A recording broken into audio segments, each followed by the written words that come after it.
So Sir Joff is riding through this pretty little peasant village, and as he goes, a spring breeze lifts one of the curtains out of the window and spooks his horse. I'm sorry, what? Could you just pause there for one moment and let's talk about the fact that a curtain has just blown out of a window in a medieval peasant fantasy setting. Do you understand that if you don't automate spinning, it costs the equivalent of 2 weeks' wages for a single tunic made from 2 yards, count them, 2 yards of cloth. And that is what I want to talk about today. Mistakes in world building that make my teeth itch and make me want to wince. Welcome to another episode of Just in Time Worlds with your host, Marie Mullaney. If you like fantasy world building videos and you want to encourage me to make more, or maybe you just want to rip apart my world building, you can pick up copies of my epic fantasy series, Sangwheel Chronicles. Links to all of them are down below. I have received some compliments on the world building and some good reviews, which is great given that I run this channel. And, I'm taking a risk by putting them up there with this video. Okay, enough of that. Let's plunge into fantasy world building and the things that really shouldn't be done.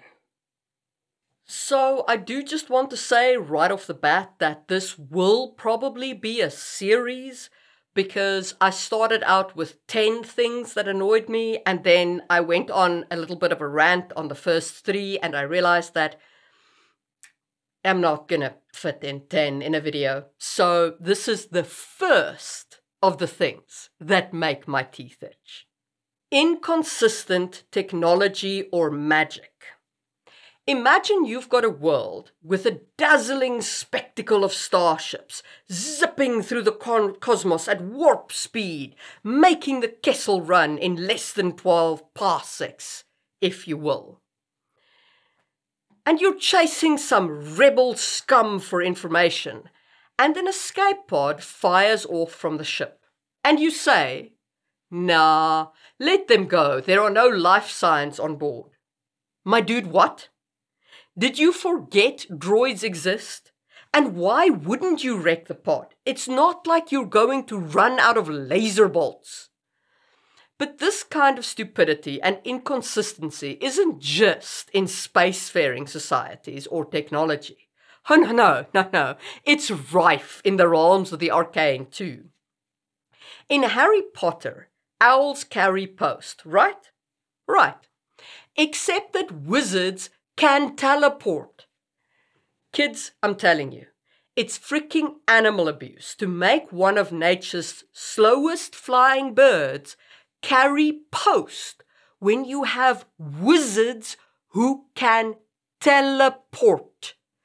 If you're going to use a bird to pick up post, at least choose a fast one. This mistake is commonly made when the world builder doesn't think through the implications of their fantastical elements, or when they're just being lazy with their plot, like in Star Wars. The secret to avoiding this kind of hole is don't be lazy, firstly. It's particularly infuriating in Star Wars' case because it could have been avoided so easily by giving the pod shields and having R2-D2 just strengthen the shields by killing the life support which the droids don't need. Then the cruiser could have shot at the pod and the shields could have held and no plot hole. So when you're building out your world and your plot, please, for the love of baby chickens, if a 5-year-old can see through your plot, come up with another device. The second example, the one of Harry Potter, is, I think, a case of the rule of cool getting the better of the author. I'm not saying it's not cool to have owls carry post. It's cute. But it isn't that cool. And it is incredibly weird to do that when you have wizards who can teleport. Why would they not have post houses where they move letters from one place to another in their villages? And then if you really want owls, the owls can pick it up from these little post offices and just take it like the last mile to the house, if that's what you want. It is still weird to use an owl. They are slow, and many of them struggle to fly during the day. But okay. Owls. Mind you, there is a lot about the Potterverse that is weird, and this one, the owl one, is a pretty benign little hole. Anyway, the way to avoid falling into this kind of hole is just to engage in a bit of practical thinking. Apply your own inventions within the world consistently. If you've got teleporting wizards, use them. It's fine to have quirky elements like owl posts for the sake of charm, but maybe limit their uses to situations where magic can't easily reach or is prohibited. Say, perhaps to deliver a message under the nose of the wizarding authorities, or in cases where teleportation is too risky or impractical. Like if Owl Post only took post to Hogwarts, where you famously can't apparate or disapparate, 100%, no problem with that at all. But owls take posts everywhere. Make it make sense. Sorry. Anyway, don't do that. Don't just throw a cool thing like people can teleport out the window for the sake of introducing Owl Post. Seriously. And speaking of convenience, let's talk about Deus Ex Machina, the bane of storytelling. The ancient Greek form literally means God from the machine, and it's when a seemingly unsolvable problem is abruptly solved by an unexpected and somewhat lazy introduction of a new character, ability, or object.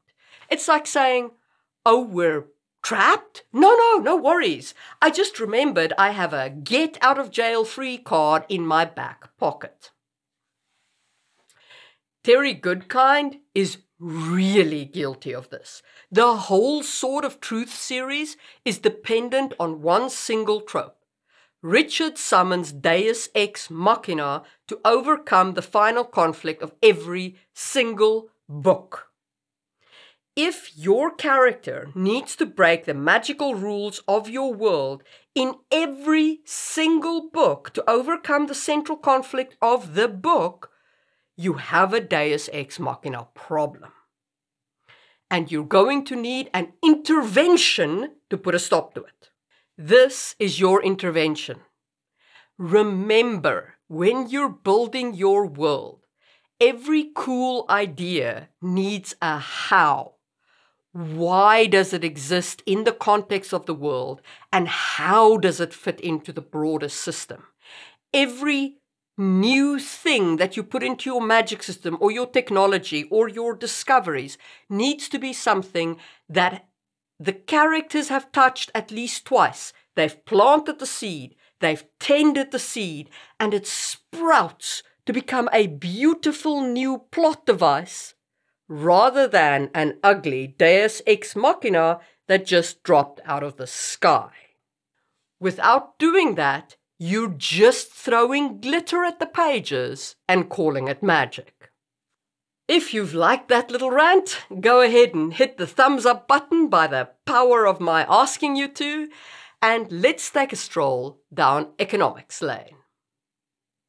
All right, imagine you're watching a sci-fi film and there's this planet, and all they do is produce apples. That's right, apples. No textiles, no metals, no entertainment, just apples. The planet's economy is so apple-centric, I half expected to find Snow White in their leadership.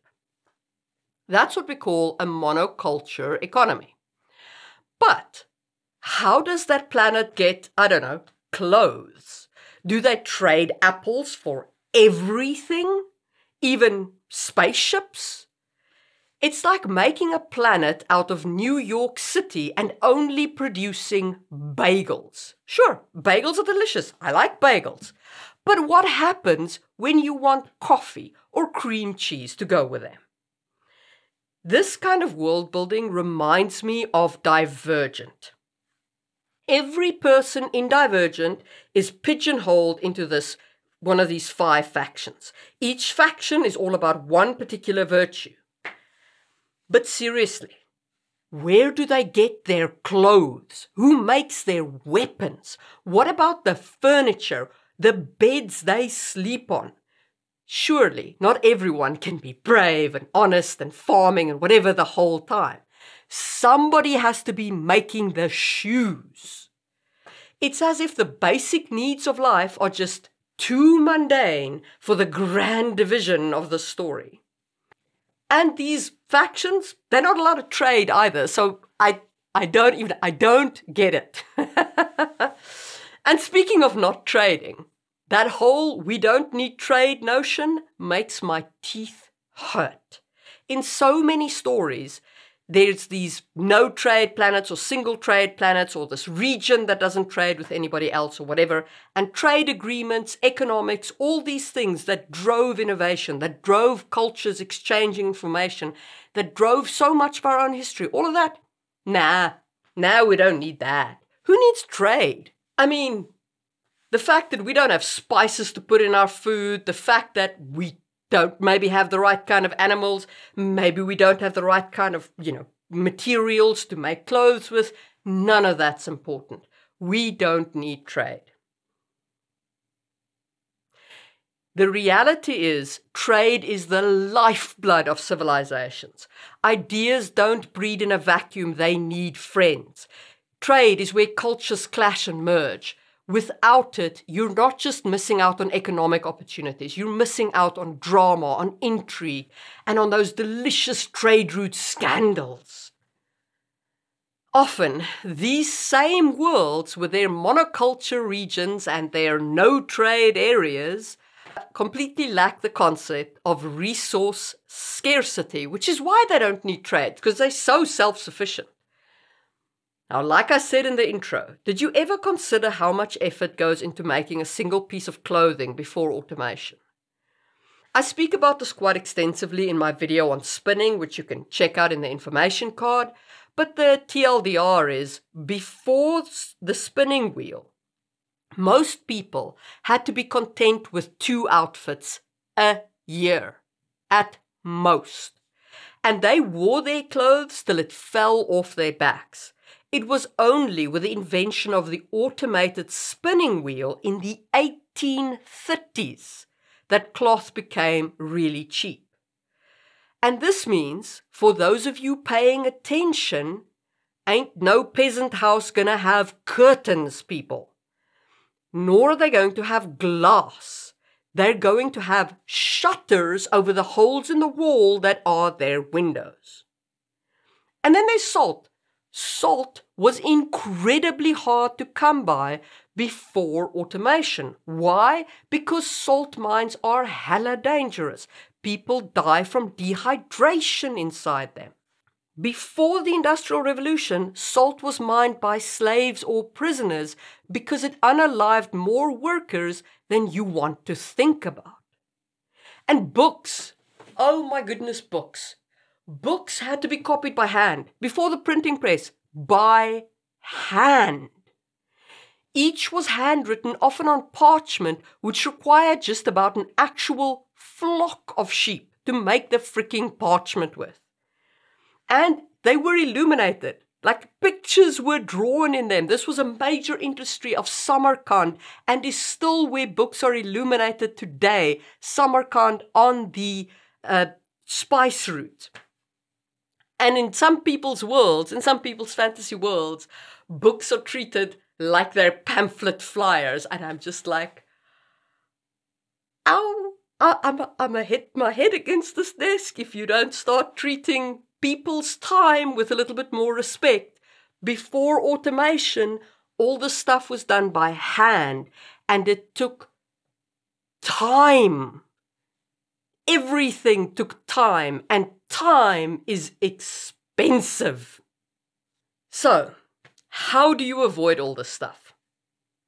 Sit in your house and touch everything you use in a week.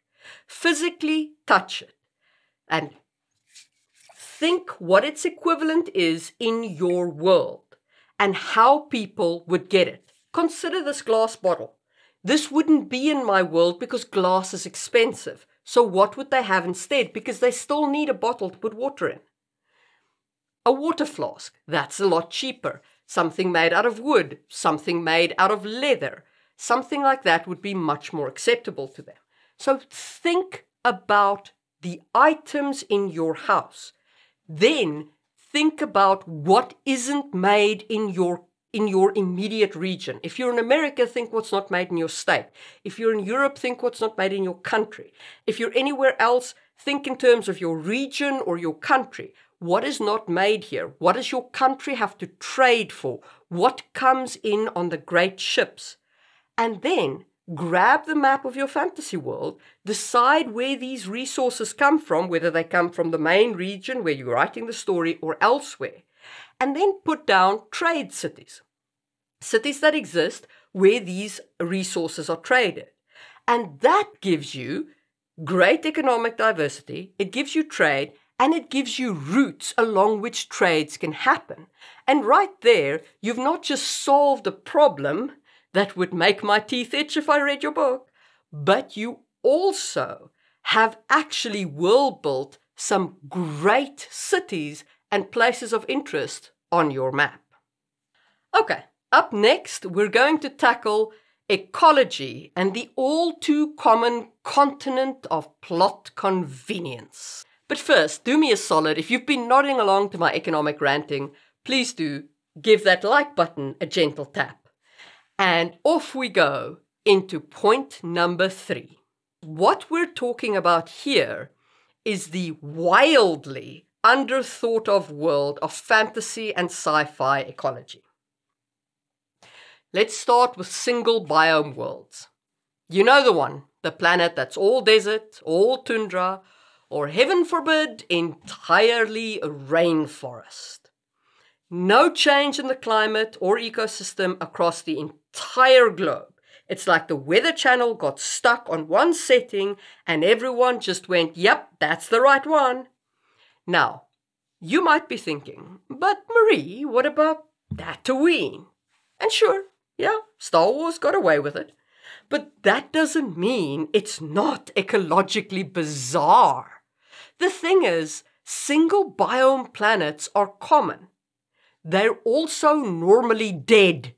Venus, Mercury, Mars, these are all single biome planets. Do you see life on them? And that's the real problem.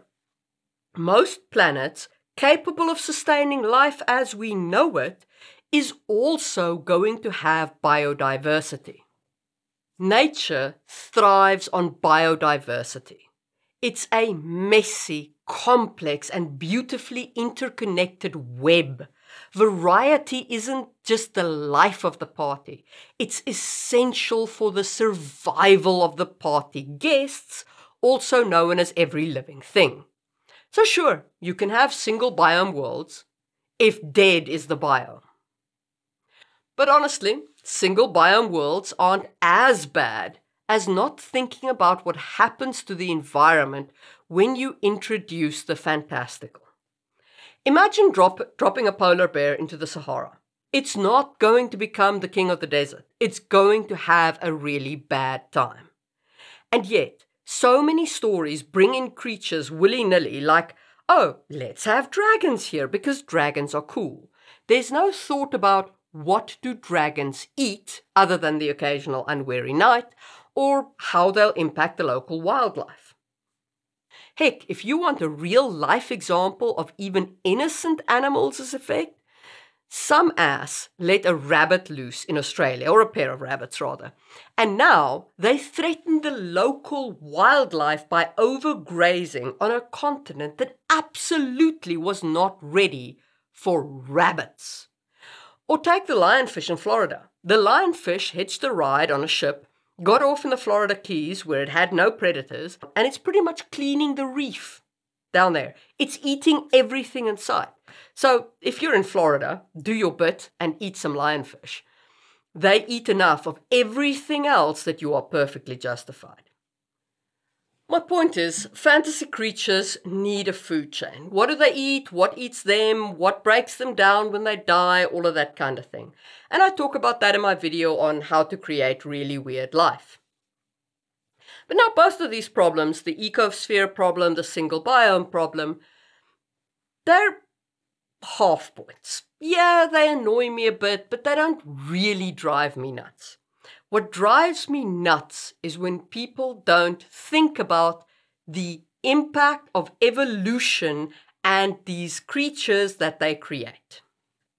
If you have a creature in your world which breathes fire, when did that enter the gene pool? How many other fire breathers are there in your world? Are there fire-resistant creatures that have developed traits against it? If not, why not? How did this happen? I can accept it if somehow it's magic or whatever, like something introduced it. But give me a reason. Because if you're telling me that this is a natural creature, this fantastical thing that you've introduced is a natural creature, I want to be able to see that there are other creatures like it in your world. Some way that I can make sense in my head of how this evolutionary activity came to be. And that's just for creatures. Now, let's talk about evolution and magic. If your magic system is genetic, how is it that not everyone in your world has magic? Let me give you an example of what I'm talking about in terms of evolution. Your gluteus maximus, your ass, is the most amazing thing you're sitting on today. And I'm not joking. The human gluteus maximus is an incredible muscle that enables us to walk upright. Other primates do have this muscle, but it's flatter and way less strong. Now, after 5 billion years of evolution, we humans can all walk upright because of that muscle. We're not all equally good at it. I, for example, take 30 minutes to run 3.5 kilometers because I'm not very fit. I do run because I know that I should and I need to try and do something about keeping fit and so on, but I'm not great at running. But I can do it. On the other hand, Usain Bolt sprints through 100 meters so fast he can outrun a road runner, which is more than you can say for the coyote from my childhood memories of that particular cartoon. So, with your genetic magic system, what is the ass? What is the thing that all humans have because of this magic system? They might not all be equally good at it. Some of them might barely be able to, light a little fire with it. Some of them can call down nuclear strikes. That's fine. 100%. But they all have an ass. Now, this is not to say that you can't make a genetic magic system work. I mean, I did. And I have a reason why not everyone in my world has it in the world of Sangwheel Chronicles, my epic fantasy series. Now, in my new released third book of the series, I start exploring why it is that not everyone has it, and that becomes a core theme of the story. But I knew about that when I took the decision to go with a genetic magic system. So all that you need in your world is a reason why genetically it is not so common as one would assume such a thing would be. Maybe mages are literally selectively bred. You know, maybe they actually keep mages in cages and kind of force breed them together, and anybody not mages doesn't go through that, and that's why they're not mages. Or maybe there's some kind of weird magical cap that says only so many people can be born with magic. Or you could have some form of magical birth control, so mages can't breathe. Or maybe people die from using magic early, so it's not that common. Although be careful with that one, because then why didn't mages, blow themselves up completely, and why isn't completely left the gene pool? And a lot of complications with that one. But you can use that. Just think of some reason that you can give to the reader, that you can show the reader, so that they understand why it is that not everyone in your world has an ass. Or give everyone in your world an ass. Just make some people's asses be Usain Bolt powering 100 meters and some people jogging 30 minutes on a 3-kilometer run. And that is a wrap on the 3 things that annoy me today and the things that make my teeth itch. What do you think of them? Did I miss any? Should I not be annoyed by some? Is the single buy home thing actually perfectly valid? Let me know in the comments what you think. And the next one of these, we will delve into the perilous realms of culture, politics, religions, and the mistakes people make. If you can't bear to wait for that video, consider joining my channel as a member. You do get early access to my videos for the price of €7 or around $8 a month. However, if you do plan to wait for that video, in the meantime, why not check out another video from my channel? Right above my head is creating a forest biome, which will help you understand how to make forests in your world. Or you could watch a random one over here. It really does help the algorithm. If you actually watch 2 videos in a row, it tells YouTube that, my channel is adding value. So please, if you could do me a solid, clicky.